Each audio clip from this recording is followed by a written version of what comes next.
Hello students, today we will discuss Cauchy's integral formula and few problems related to this formula. So let us start.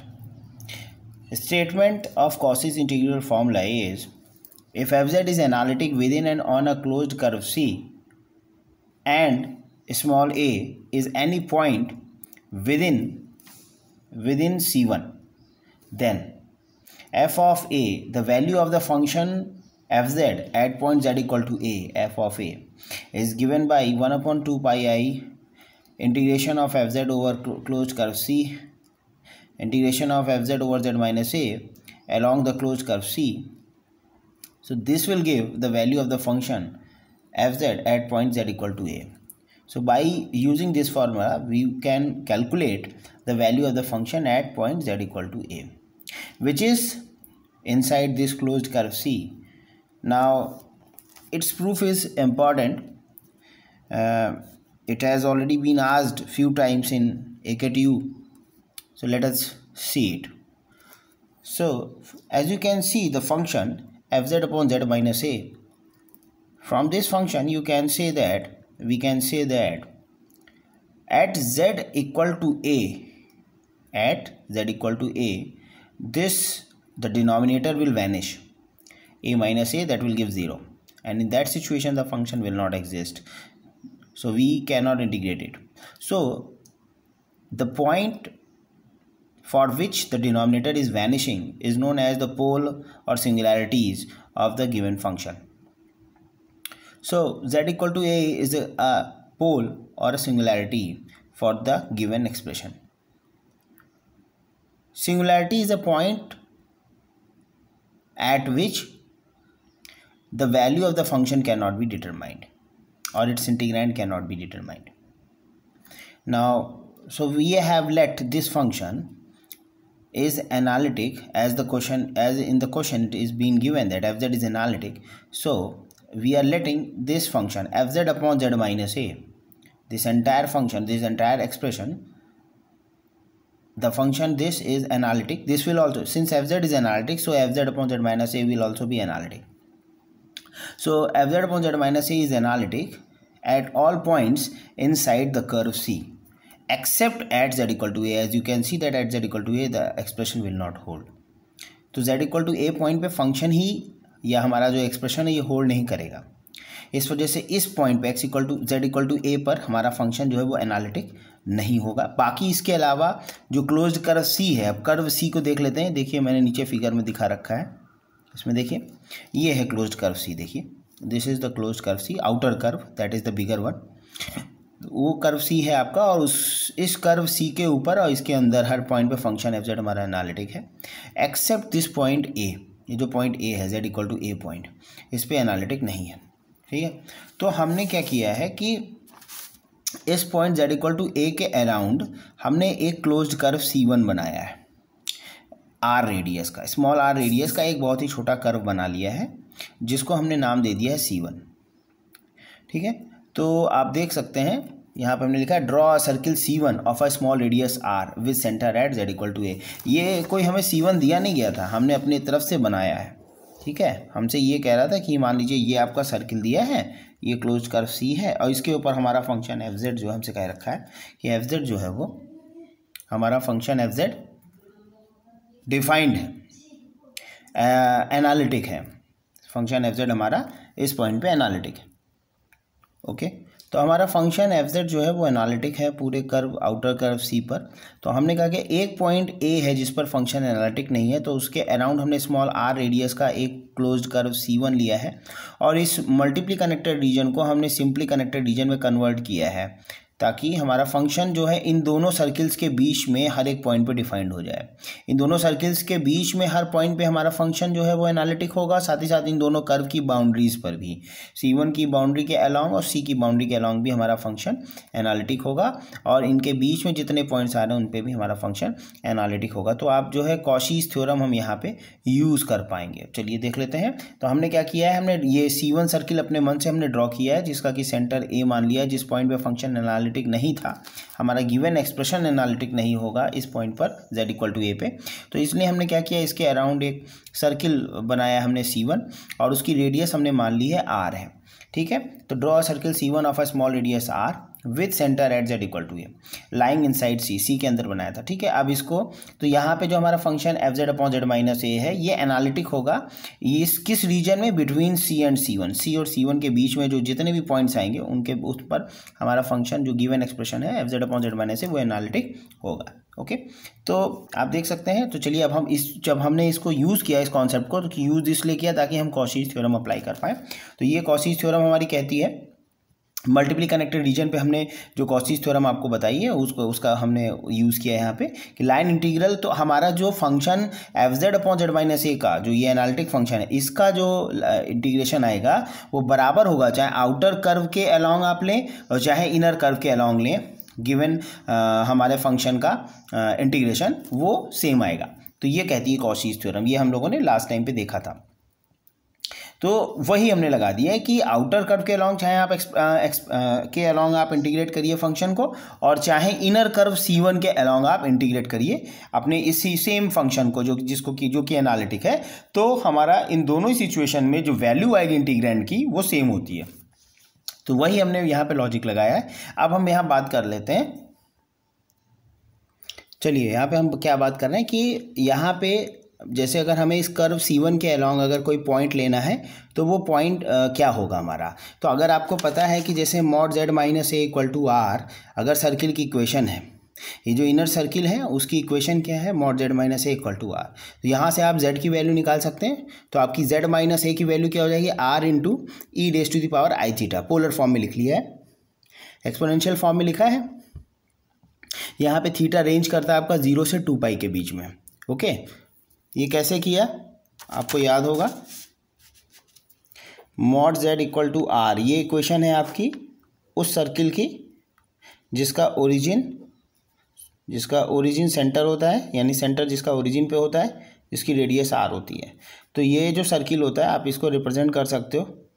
तो यहाँ से आप mod z equal to R से करके इसको represent करते हो। अगर आप यहाँ पे z की वैल्यू लिखना चाहो तो z की वैल्यू क्या लिखोगे आप, r e raise to the power I theta, क्योंकि आपको याद है कॉम्प्लेक्स नंबर जो z है उसको आप एक्सप्रेस कर सकते हो एक्सपोनेंशियल फॉर्म में इस तरह से, और या फिर आप उसको एक्सप्रेस करना चाहो तो पोलर फॉर्म में ई की पावर आई थीटा को एक्सपैंड करके भी ऐसे लिख सकते हैं आप, कॉस थीटा प्लस आई साइन थीटा। ठीक है, तो ऐसे भी लिख सकते हैं, ऐसे भी लिख सकते हैं। तो यहाँ से अगर आप z की वैल्यू फाइंड करोगे तो mod z equal to R है अगर, तो यहाँ से z की वैल्यू आएगी r e raise to the power I theta, मतलब हम z को इस फॉर्म में एक्सप्रेस करेंगे। अब z क्या है एक्चुअली, इस सर्किल की बाउंड्री पे कोई भी पॉइंट हो उसके जो कोऑर्डिनेट्स हैं उस पॉइंट को रिप्रेजेंट करने के लिए आप z किसी भी पॉइंट को आप रिप्रेजेंट कर रहा है जो कि हमारे सर्किल की बाउंड्री पर है, तो उसको रिप्रेजेंट करने के लिए आप इस फॉर्मूले को यूज़ करते हैं r e raise to the power I theta. यहाँ पे थीटा जो है वो रेंज करता है आपका कहाँ से कहाँ तक, 0 से 2 पाई। थीटा रेंज करता है 0 से 2 पाई के बीच में। ओके, तो वही हमने किया है। यहाँ mod z equal to R था तो z r e raise to the power I theta हुआ। यहाँ पे चूंकि हमारा सेंटर 0 0 नहीं है, सेंटर हमारा a,0 है, तो इस केस में हमारा जो कोई भी पॉइंट अगर आप इस कर्व C1 पे लेंगे तो उसको जनरली रिप्रेजेंट कर सकते हैं आप इस इक्वेशन से निकाला z minus A equal to R E raise to the power I theta. किसी भी पॉइंट को रिप्रेजेंट कर सकता है, आप इसमें थीटा की वैल्यू उसके अकॉर्डिंग ले लेंगे। तो यहाँ से आप z की वैल्यू निकाल लीजिए, z आ जाएगा a प्लस ए को उधर ट्रांसफर कर दिया, a plus R E raise to the power I theta, D Z आ गया, डिफ्रेंशिएट कर दिए, a कांस्टेंट है 0 और r कांस्टेंट है छोड़ दिए, ई की पावर आई थीटा को आप करेंगे तो चूंकि आपने थीटा के अलॉन्ग यहाँ पे हो रहा है तो आई आपका आगे आ जाएगा और E raise to the power I theta वही रहेगा डी थीटा। ठीक है, आई चूंकि थीटा के साथ था कांस्टेंट था, पावर ई की पावर टी का ई की पावर टी ही रहता है, और जब टी को आप करेंगे आई थीटा को थीटा के लिए तो थीटा का 1 हो जाएगा, आई बचेगा, आई आगे आ गया। ठीक है, तो अब आप देख सकते हैं तो हम ये इसकी वैल्यू फाइंड कर रहे हैं, इसकी वैल्यू के थ्रू हम इसकी वैल्यू फाइंड करेंगे जिसकी हमें निकालनी थी। तो इस वैल्यू को इस समय हम निकाल लें, इंटीग्रल जो हमारा फंक्शन है उसको गिवन फंक्शन को हम C1 के अलॉन्ग इंटीग्रेट कर रहे थे। ठीक है, तो भी हम इक्वेशन 1 का RHS पार्ट कैलकुलेट कर रहे हैं। ठीक है, तो चलिए इसमें रख देते हैं। तो चूंकि अब ये फंक्शन थीटा फॉर्म में आ गया तो थीटा की लिमिट रख दीजिए। हमने बताया आपको थीटा 0 से 2 पाई चलेगा, तो थीटा 0 से 2 पाई हो गया। हमने z की वैल्यू रख दी हमने, z क्या है हमारा, देखिए a प्लस आर ई की पावर आई थीटा, यहाँ रख दीजिए z की जगह पर a प्लस आर ई की power I theta upon Z minus A की वैल्यू रखी है, जेड माइनस ए आप देख ही रहते हैं, जेड माइनस ए क्या था R E raise to the power I theta, वो रख दिया, ठीक है। और इंटू डी जेड की वैल्यू रख दीजिए, कैंसिल कर दिए, आर ई की पावर आई थीटा कैंसिल हो गया, आई आपका बाहर आ गया, तो क्या बचा F A plus R E raise to the power I theta upon into D theta, ठीक है। अब आप इसमें क्या है कि लिमिटिंग फॉर्म हमने ले लिया, क्या लिमिटिंग फॉर्म लिया कि अगर हम इस सर्किल को, चूंकि ये सर्किल तो हमने अपनी तरफ से लिया था, अगर हम इस सर्किल को ख़त्म कर दें, ख़त्म करने का मतलब कि हम क्या करें, इस रेडियस सर्किल को ख़त्म कैसे करेंगे, इसकी रेडियस को अगर हम जीरो को टेंड करा दें, if radius R tends to zero, तो क्या होगा, ये सर्किल धीरे धीरे छोटा होता चला जाएगा और इस पॉइंट ए की तरफ ये सर्किल श्रंक होके इस पॉइंट ए पे पहुंच जाएगा, ठीक है। तो हम जरा उस पॉइंट ए पे ही हमें देखना है, क्योंकि हमें वैल्यू फंक्शन की किस पे निकालनी थी, देखिए एफ ऑफ ए के लिए निकालना चाह रहे हैं ना, इसलिए तो हमने क्या किया, सर्किल को in the limiting form as circle C1 shrinks, जैसे सर्किल C1 आपका श्रिंक करेगा तो वो पॉइंट ए की तरफ ही टेंड करेगा। आप इसको कंप्रेस करते चले जाइए चारों तरफ से, इसको देखिए, इसको हम चारों तरफ से कंप्रेस करेंगे तो ये इस पॉइंट ए की तरफ टेंड करेगा और लास्ट में अगर हम पूरा श्रंक कर देंगे तो पॉइंट ए पे ही आके खत्म हो जाएगा, यानी पॉइंट ए हमको मिल जाएगा अगर हम पूरे श्रंक करते हैं। तो लिमिटिंग फॉर्म में जब हम श्रिंक करेंगे सर्किल को तो हमारा सर्किल श्रंक होकर कहाँ पहुँचेगा, पॉइंट ए पे। उस केस में आर क्या हो जाएगा, रेडियस जीरो हो जाएगी। तो देन फ्रॉम इक्वेशन 2, तो हमने फ्रॉम इक्वेशन 2 में रख दी वैल्यू। इक्वेशन 2 का मतलब हो गया यही इक्वेशन 2 है हमारी, जिसकी वैल्यू हम निकाल लेते, ये दिस वॉज इक्वेशन नंबर 2, इसी की वैल्यू हम फाइंड करने। तो इसमें आर को जीरो रख दीजिए, जीरो रखेंगे तो ये एक्सप्रेशन खत्म हो जाएगा, F of A D theta form में बचेगा 0 से 2 पाई, और एफ ऑफ ए कांस्टेंट हो जाएगा थीटा के लिए, क्योंकि थीटा का एक्सप्रेशन तो खत्म, क्योंकि आर जीरो होगा तो ए की पावर आई थीटा इसके साथ में वैनिश हो जाएगा, हट जाएगा।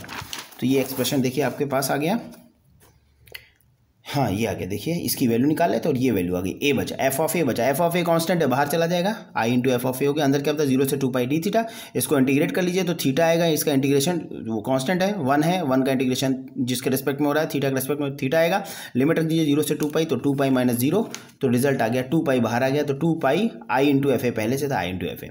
यहाँ से आपने क्या निकाल लिया, आपको वैल्यू फाइंड करनी थी फंक्शन की वैल्यू, एफ ऑफ ए निकालना था, तो एफ ऑफ ए आ गया 1/2 पाई, 2 पाई ए को उधर ट्रांसफर कर दिया, 1/2 pi I integration of F Z upon Z minus A D Z. तो इस तरह से आपने देखा कि किसी फंक्शन का अगर कोई फंक्शन एनालिटिक है किसी क्लोज सर्किल सी में और किसी पॉइंट पे अगर आपको उसकी वैल्यू फाइंड करनी है तो आप कैसे उसकी वैल्यू फाइंड कर सकते हैं, ठीक है। तो ये थी थ्योरम। थ्योरम आसान है, आप देख सकते हैं, इसका प्रूफ आप आसानी से सीख सकते हैं और एग्जाम में के पॉइंट ऑफ व्यू के हिसाब से ये इंपॉर्टेंट है। इसके बाद second one is Cauchy's integral formula for the derivative of an analytic function. कई बार जैसे यहाँ पर तो हमने फंक्शन की वैल्यू निकाली z इक्वल टू ए पे, फंक्शन की वैल्यू क्या होगी किसी पर्टिकुलर पॉइंट पे, जिस डोमेन में फंक्शन जो है एनालिटिक है उसके किसी पर्टिकुलर पॉइंट पे फंक्शन की वैल्यू निकालने का ये फॉर्मूला होगा। लेकिन अगर आपसे पूछा जाएगा कि उसके डेरिवेटिव की वैल्यू क्या होगी, एफ डैश है, एफ डबल डैश है, उसकी वैल्यू डेरिवेटिव की वैल्यू निकाली उस पॉइंट पे, तो उसके लिए Cauchy's integral formula for the derivative of an analytic function आता है हमारा, तो वो आप देख सकते हैं। क्या कह रहा है, if a function F Z is analytic in a region capital D then its derivative at any point Z equal to A of D is also analytic in D. अगर फंक्शन एफ जेड हमारा analytic है किसी domain में, किसी reason D में, तो उसका जो डेरिवेटिव होगा वो किसी particular point Z equal to A पर अगर हम निकाल रहे हैं तो उस पर वो उस डोमेन डी के अंदर वो पॉइंट होगा जेड इक्वल टू ए, उस पर फंक्शन का डेरिवेटिव भी एनालिटिक होता है, is also analytic in D and is given by. तो उसकी वैल्यू कैसे आती है, F dash A is equal to 1/2 pi A line integral F Z upon Z minus A का स्क्वायर डी जेड। अब देखिए इस फॉर्मूले से इस फॉर्मूले में चेंज किया आ रहा है, यहाँ पे हम फंक्शन की वैल्यू निकाल लेते हैं, अब हम फंक्शन की वैल्यू फंक्शन के डेरिवेटिव की वैल्यू निकाल रहे हैं एट पॉइंट ए पे। तो बस इतना डिफरेंस आ रहा है कि जेड माइनस ए का क्या आ गया, देखिए स्क्वायर आ गया, यहाँ पे 1 थी डिग्री, यहाँ पे 2 हो गई, और यहाँ पे 2 पाई आई है, तो यहाँ पे कोई चेंज नहीं आएगा। यहाँ पे अभी हम देखिए इसका जनरल फॉर्म दिखा देते हैं। इसका जनरल फॉर्म क्या होता है, अगर nth डेरिवेटिव की आपकी वैल्यू nth डेरिवेटिव की वैल्यू किसी पॉइंट पे निकालनी है तो क्या होगा, ये तो फर्स्ट डेरिवेटिव हुआ, एफ डैश जेड की वैल्यू निकाली जेड बराबर ए पे, तो एफ डैश ए निकाला हमने। अगर हम nth डेरिवेटिव की वैल्यू निकालेंगे तो देखिए क्या आएगा, इस nth डेरिवेटिव को निकालने एक एक्सप्रेशन हम लिख लेंगे जिससे आपको फॉर एग्जाम्पल आपको थर्ड डेरिवेटिव निकालना है, fourth derivative F triple dash A, fourth dash A निकालना है आपको, तो आप डायरेक्टली निकाल सकते हैं। ओके, इस फॉर्मूले को यूज़ करके आपको पता चल जाएगा क्या कैसे आपको करना है। तो यहाँ देख सकते हैं ये इसकी जनरलाइज्ड ये जनरल जो फॉर्मूला निकाला डेरिवेटिव का उसके लिए ये थ्योरम दी गई है, तो आप इसको डायरेक्टली यूज़ कर पाएंगे कि if a function F Z is analytic in a domain D then at any point Z equal to A of D F Z has derivatives of all orders. देखिए कि अगर फंक्शन एफ जेड एनालिटिक है किसी domain D में, तो उस domain D के हर point पर फंक्शन एफ जेड के जितने ऑर्डर के डेरिवेटिव पॉसिबल हैं वो सब के सब एग्जिस्ट करेंगे, all of which are again analytic, और वो सबके सब एनालिटिक फंक्शंस होंगे। मतलब first derivative, second derivative, third and so on, जितने हायर ऑर्डर डेरिवेटिव्स पॉसिबल हैं वो सब एग्जिस्ट करेंगे और वो सब भी एनालिटिक फंक्शन होंगे इन डी के अंदर, उसी डोमेन डी के अंदर। Their values are given. और हम कैसे उनकी वैल्यू फाइंड करते हैं? हम इस जनरल फॉर्मूले से उनकी वैल्यू फाइंड करते हैं। फॉर्मूला देख लीजिए क्या है। Formula is F N A, nth derivative है एफ जेड का एट पॉइंट ए पर, factorial n upon 2 pi i line integral over C F Z upon Z minus A raise to the power n plus 1 D Z. अब यहाँ देखिएगा, यहाँ पे nth derivative निकालना है तो यहाँ पावर n प्लस 1 है, यानी अगर n बराबर 1 रखेंगे तो जो आपने फॉर्मूला पीछे पढ़ा वो आ जाएगा एफ ए। n बराबर 1 रखेंगे तो एफ डैश ए, जो अभी आपने इससे ठीक पहले डेरिवेटिव फॉर्मूला पढ़ा तो वही आ जाएगा, F dash A 1 upon 2 pi I factorial 1 2 pi I F Z upon Z minus A की पावर 2 स्क्वायर। तो देखिए यही फॉर्मूला हमने पढ़ा था अभी, ये F dash A equal to 1 upon 2 pi i line integral over C line integral of F Z upon Z minus A square. यहाँ देखिए यहाँ स्क्वायर आ रहा है तो यहाँ डिग्री 1 है तो यहाँ पे ज़्यादा है डिग्री, तो यहाँ जितनी डिग्री होगी उससे एक कम डेरिवेटिव आपको उस पर्टिकुलर पॉइंट पे जेड इक्वल टू इस पॉइंट पे Z equal to A point पे मिलेगा। ओके, तो इसको ऐसे याद रखिएगा और इसको हम इसके ऊपर एक आध प्रॉब्लम देख लेंगे। Where C is any close contour in D surrounding the point Z equal to A, Z equal to A जो पॉइंट है ये उस क्लोज कर में आएगा। तो बात आ जाती है, देखिए अब जैसे एक एग्जांपल ले लेते हैं कॉस इंटीग्रल फॉर्मूले से। जैसे हमें निकालना है use Cauchy integral formula to evaluate, ये हमें इवैल्यूएट करना है इस एक्सप्रेशन को, line integral of sine pi Z square plus cos pi Z square upon Z minus 1 Z into Z minus 2, where यहाँ पे जो क्लोज कर्व सी है वो कैसा है? Close curve C is the circle mod Z equal to 3, एक circle है जिसका सेंटर 0,0 होगा और जिसकी रेडियस 3 है। ठीक है, तो इस पर हमें इस इंटीग्रल को इसकी वैल्यू फाइंड करनी है कॉस इंटीग्रल फॉर्मूला यूज़ करके। ठीक है, तो चलिए देख लेते हैं। तो आप सबसे पहले तो हम यहाँ पे निकाल लेंगे वो पोल्स क्या हैं या वो सिंगुलैरिटीज़ फाइंड करेंगे जिसके ऊपर हमारा फंक्शन जो है एनालिटिक या जिसके ऊपर हम डायरेक्टली फंक्शन की वैल्यू नहीं निकाल सकते, यानी फंक्शन हमारा एग्जिस्ट नहीं करेगा उस पॉइंट पर। तो आप देख सकते हैं डिनोमिनेटर को उठा के 0 पुट कर दीजिए, जो डिनोमिनेटर है। तो आप देखिए जेड माइनस 1 जेड माइनस 2 को आप 0 पुट करेंगे तो Z equal to 1 Z equal to 2, ये दो ऐसे पॉइंट है अगर 1 रखेंगे तो भी फंक्शन एग्जिस्ट नहीं करेगा और जेड इक्वल टू 2 रखेंगे तो भी फंक्शन एग्जिस्ट नहीं करेगा। तो इनको हम बोलते हैं कि ये सिंगुलैरिटीज़ हैं हमारी, या हम इनको पोल्स बोलते हैं। पोल्स हैं जो कि हमारे डिफाइंड डोमेन के अंदर वो पॉइंट्स जिसके ऊपर फंक्शन जो है हमारा एक तरह से एनालिटिक नहीं रह जाता, जिसके ऊपर हमारा फंक्शन ही डिफाइंड नहीं है तो एनालिटिसिटी उसकी कहाँ से हम उसकी बता पाएंगे। तो आप देख सकते हैं, जैसे मान लीजिए ये मॉड जेड इक्वल टू 3 है, आप देख सकते हैं मैंने इसका फिगर ऑलरेडी बना रखा है। अब ये देखिए मॉड जेड इक्वल टू 3 ये सर्किल बना हुआ है। ठीक है, तो इसमें अगर आप देखेंगे तो जेड इक्वल टू 1 पॉइंट कहीं, इसकी रेडियस टोटल 3 सेंटीमीटर है, तो ये 1 हो गया, जेड इक्वल टू 1 पॉइंट है, ये जेड इक्वल टू 2 पॉइंट हो गया। ओके, तो अब आप देख सकते हैं इसमें कि जो 1 और 2 पॉइंट है ये इस क्लोज्ड जो हमारा सर्किल है, क्लोज कंटूर है सी, उसके अंदर ही ये दोनों पॉइंट आ रहे हैं। अब ये दोनों पॉइंट ऐसे हैं जिनके ऊपर फंक्शन ही नहीं डिफाइन होगा, यानी वो एनालिटिक नहीं होगा। तो ऐसे points given with in the domain के अंदर ऐसे जो पॉइंट्स आ रहे हैं जिनके एक फाइनाइट नंबर ऑफ पॉइंट्स होने चाहिए, इनफाइनाइट नंबर ऑफ पॉइंट्स ना हो, ऐसे फाइनाइट नंबर ऑफ पॉइंट्स जिनके ऊपर फंक्शन जो है एनालिटिक ना हो, जबकि पूरे रीजन में वो या पूरे डोमेन में वो एनालिटिक है, लेकिन इसके except few finite number of points 1 2 3 ऐसे कुछ पॉइंट्स हैं जिनके ऊपर फंक्शन एनालिटिक नहीं है, बाकी सारे पॉइंट्स पर एनालिटिक है, तो वो पॉइंट्स हमारे जो है कहलाता है हमारे फंक्शन के लिए पोल्स कहलाते हैं या सिंगुलैरिटीज़ कहलाते हैं, उनको हम पोल या सिंगुलैरिटी बोलते हैं। ठीक है, तो अब यही मैंने सबसे पहले निकाल दिया था कि poles of the integrand are given by, कि पोल्स कौन से हैं जिनके ऊपर फंक्शन हमारा जो एनालिटिक ही नहीं रह जाएगा। तो इस डिनोमिनेटर को 0 पुट किया तो 2 पॉइंट आ गए, z इक्वल टू 1 और 2। ठीक है, ये सिंपल पोल्स हैं। तो चलिए अब देख लेते हैं तो कैसे निकालेंगे इनके अलॉन्ग हम। तो the given circle mod z equal to 3, हमको पता है इसका सेंटर क्या होगा 0,0, z इक्वल टू 0, यानी x भी 0 y भी 0, और रेडियस क्या होगी इसकी 3 होगी। तो ये दोनों ही सिंगुलैरिटीज़ को इनक्लोजेस बोथ द सिंगुलैरिटीज या बोथ पोल्स को ये इनक्लोज कर, मतलब दोनों ही पोल इस हमारे डोमेन के अंदर ही आएंगे। ठीक है, रीजन के अंदर ही आ रहे हैं। तो आप देख सकते हैं z इक्वल टू 1 और 2 दोनों इसके अंदर आ रहे हैं, तो इन दोनों ही पॉइंट्स को हमें कंसीडर करना पड़ेगा। अगर एक भी पॉइंट इस सर्किल के बाहर होता, हमारे डोमेन के बाहर होता, तो उससे हमें प्रॉब्लम नहीं थी। लेकिन एक चूंकि दोनों ही पॉइंट इसके अंदर आए हैं तो हमें दोनों को 1 बाई 1 करके कंसीडर करना होगा। एक साथ दोनों पॉइंट्स को आप कंसीडर नहीं कर पाएंगे। तो कैसे अब इस केस में कैसे आप निकालेंगे, देखिए इंटीग्रल, इस एक्सप्रेशन की वैल्यू फाइंड करनी थी इसके इंटीग्रल की। ये फंक्शन आपको दिया है, क्लोज कर्व सी पे आपको निकालना था। तो हमने क्या किया, ये देखिएगा, सबसे पहले हमने क्या किया, एक्चुअली डायरेक्टली आप देखिए यहाँ दो अलग अलग इंटीग्रल्स के अलॉन्ग हमने निकाला है। हमने क्या किया है कि ये जो कर्व था आपका, ये जैसे मान लेता हूँ ये एक सर्किल था, ये हमारी रेडियस थी, तो हमने सबसे पहले निकाला। एक साथ दो सारे पॉइंट्स को आप कंसीडर नहीं कर सकते, आपको एक बार में एक ही पॉइंट को कंसीडर करेंगे। जैसे ये मान लीजिए ये z = 1 है, तो हमने क्या किया, z = 1 के अलॉन्ग 1 सेंटीमीटर रेडियस का हमने ये सर्किल ले लिया, z = 1 के अलॉन्ग। अब ये जो सर्किल है, जैसा कि मैंने थ्योरम में आपको बताया था, इस सर्किल का एक इसका सेंटर हो गया z = 1, जो पॉइंट है वो सेंटर हो गया, और इसकी रेडियस भी ऑब्वियसली क्या है, इसकी रेडियस है 1, इसकी रेडियस है 1, सेंटर है 1,0, ठीक है, और इसकी रेडियस 1 सेंटीमीटर है। तो ये जो सर्किल आपने लिया, तो पहले तो इसके लिए आप लगाएंगे कॉशी इंटीग्रल फार्मूला। तो इसके लिए इस इंटीग्रल की वैल्यू आप निकालेंगे। कैसे निकालेंगे, जो इंटीग्रल फार्मूला मैंने आपको बताया था, आप इस फार्मूले से निकालेंगे, कॉशी इंटीग्रल फार्मूले से, इससे, इस वाले से, f ऑफ a, फंक्शन की वैल्यू एट दैट पॉइंट। तो आपकी वैल्यू यहाँ से आएगी, तो वहाँ उसके लिए हमें ये फार्मूला यूज़ करना पड़ेगा। आप देखिए ना इस फार्मूले को, ठीक है। तो हम कुछ ऐसे ही लगाएंगे, जैसे ये लिखा हुआ है, देखिए ये line integral of fz upon z minus A. इस फॉर्म में हमें फंक्शन को जो गिवन एक्सप्रेशन है उसको लिखना पड़ेगा, और उसकी वैल्यू होगी 2 pi I f of a। तो हम इसकी वैल्यू हमें निकालनी है, और वो होगी 2 pi I f of a। तो देखिए हम सबसे पहले fz अपॉन z माइनस ए। अब यहाँ पे ध्यान दीजिएगा, यहाँ पे जो z = a पॉइंट था, वो उस पर हमारा फंक्शन एनालिटिक नहीं हो रहा था। तो वैसे एक एक करके आपको एक्सप्रेशन लेना है इस फॉर्म में। पहले बार में एक पॉइंट a को लेना है, फिर दूसरी बार में दूसरे पॉइंट को लेना है। इसीलिए देखिए हमने क्या किया, इसको ब्रेक कर लिया है।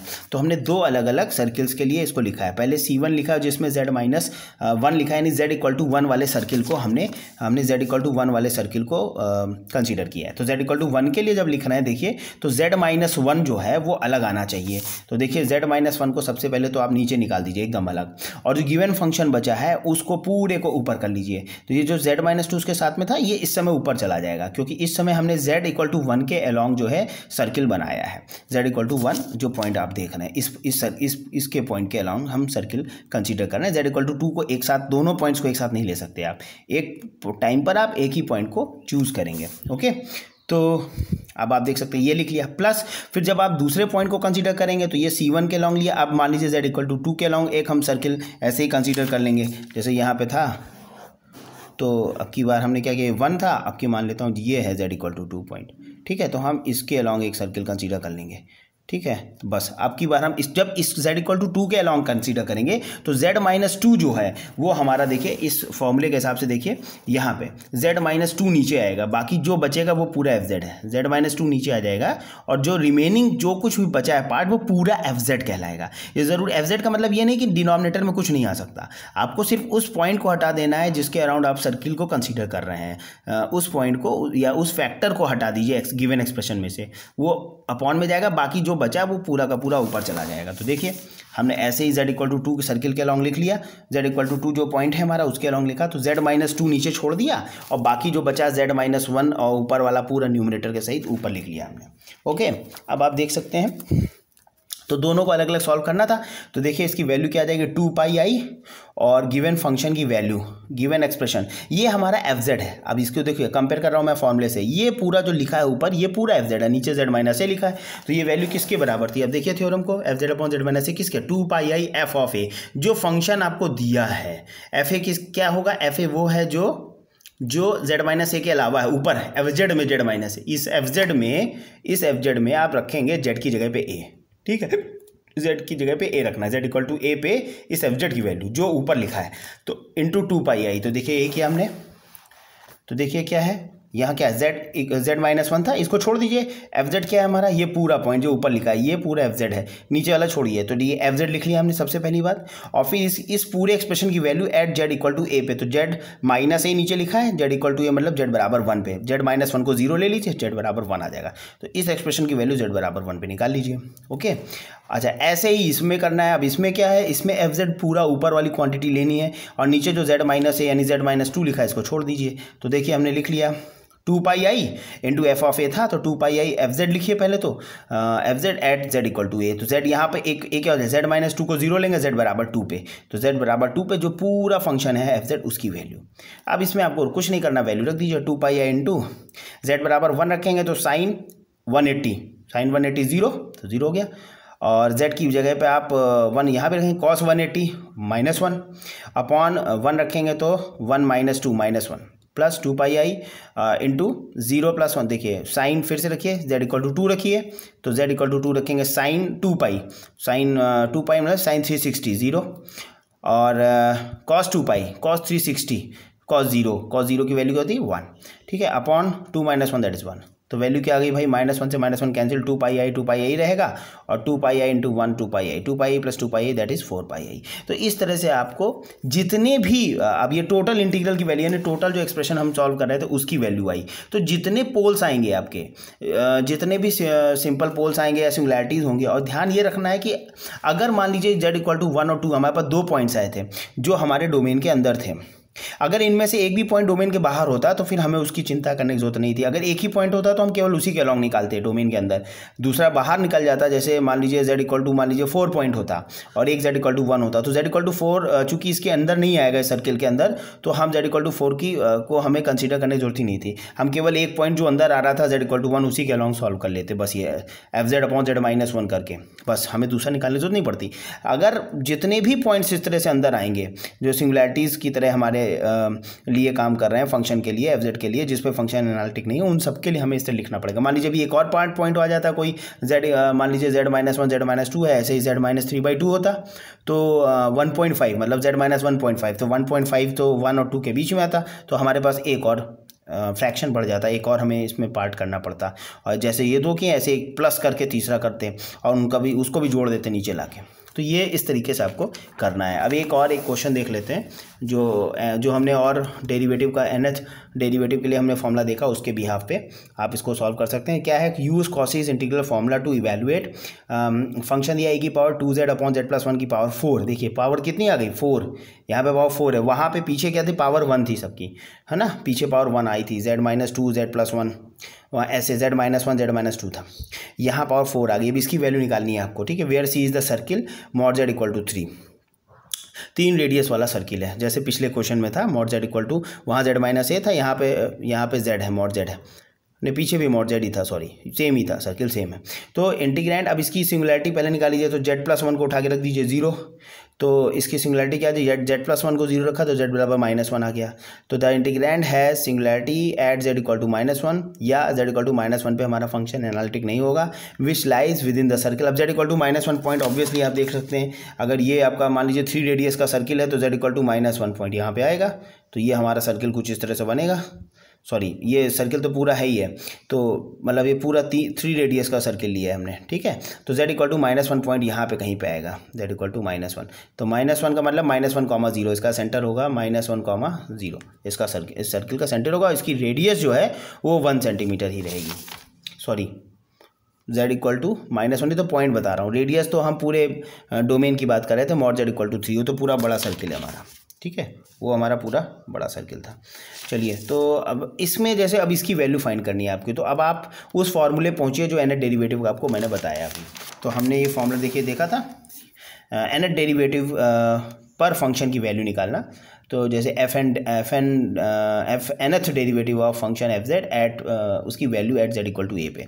तो ये देखिए, तो यहाँ पे देखिए z माइनस ए की पावर n+1 आता है, हमें कितना चाहिए, हमें चाहिए पावर 4 चाहिए। अगर हमें यहाँ पे 4 चाहिए तो इसका मतलब यहाँ पे क्या आएगा, यहाँ पे 3 आएगी power, third derivative F triple dash A आएगा, ओके। अगर यहाँ पे पावर 4 बन रही है तो यहाँ पे एक कम बनेगी, तो वही है, देखिए एक्सप्रेशन आपका लिखा हुआ है, देखिए यहाँ पे पावर 4 है, ठीक है।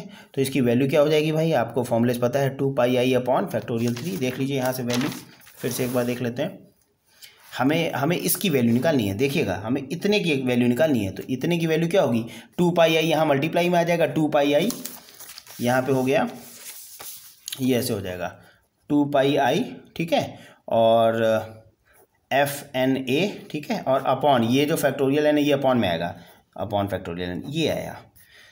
तो अगर यहाँ पे पावर है 4 तो 4 को आप लिखेंगे 3 + 1, तो यहाँ पे बनेगा, तो हमारा बन गया 2πi F third derivative F triple dash A upon factorial 3, यही तो बनेगा। ठीक है, तो अब देख लेते हैं। और ए क्या है, ए आपको दिख ही रहा है, जेड माइनस है जो जिस पे फंक्शन एनालिटिक नहीं है उस पॉइंट का जेड इक्वल टू ए वो पॉइंट है।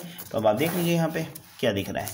तो हमने इसी फॉर्मूले से कर दिया इसको, आप देख सकते हैं 2 pi upon factorial 3 upon factorial 3 F triple dash ये करना है। मतलब जो फंक्शन दिया उसको 3 बार डिफरेंशिएट करो और उसकी वैल्यू निकालो किस पे, Z equal to A point पे। तो इन्होंने क्या किया, 3 बार डिफरेंशिएट करना है गिवन फंक्शन एफ जेड को। फंक्शन एफ जेड हमारा क्या था, ई की पावर, आपको दिख ही रहा है। अब यहाँ पे जैसे ये तो इस पॉइंट पर फंक्शन एनालिटिक ही नहीं था, फंक्शन एफ जेड क्या है, ये एफ जेड फंक्शन क्या है, ये है। तो ये तो आप पीछे देख ही रहे हैं, फंक्शन थ्योरम में ही क्लियर है। जो z माइनस ए की पावर प्लस 1 है वो एफ जेड नहीं है, एफ जेड क्या है, जो ऊपर लिखा हुआ है वो हमारा फंक्शन एफ जेड है। तो आप देख लीजिए यहाँ पे जिसकी होल पावर लगी, जैसे z प्लस 1 की होल पावर 4, ये इसको एफ जेड में नहीं लेना, एफ जेड हमारा बस इतना फंक्शन ई की पावर 2z, ये हमारा एफ जेड है। तो इसको रख दीजिए। तो 3 बार differentiate F triple dash z की वैल्यू निकालनी है और z बराबर a उसमें रख देना है एफ ट्रिपल डैश a के लिए। तो हमने क्या किया, मतलब पहले 3 बार डिफरेंशिएट करिए एफ जेड को और उसके बाद उसमें z बराबर -1 रख दीजिए। तो बस अब ये इसको 3 बार डिफरेंशिएट कर दीजिए, 8 ई की पावर 2z आ गया और फिर उसमें z बराबर -1 रख दीजिए, 8 कैंसिल हो जाएगा। फिर सॉल्व कर लीजिए, फाइनल आंसर देखिए क्या है आपका 8 पाई आई अपॉन 3 ई स्क्वायर। क्योंकि ई की पावर आपकी -2 बनेगी, -2 पावर ऊपर से नीचे आएगी तो ई की पावर +2 हो जाएगा।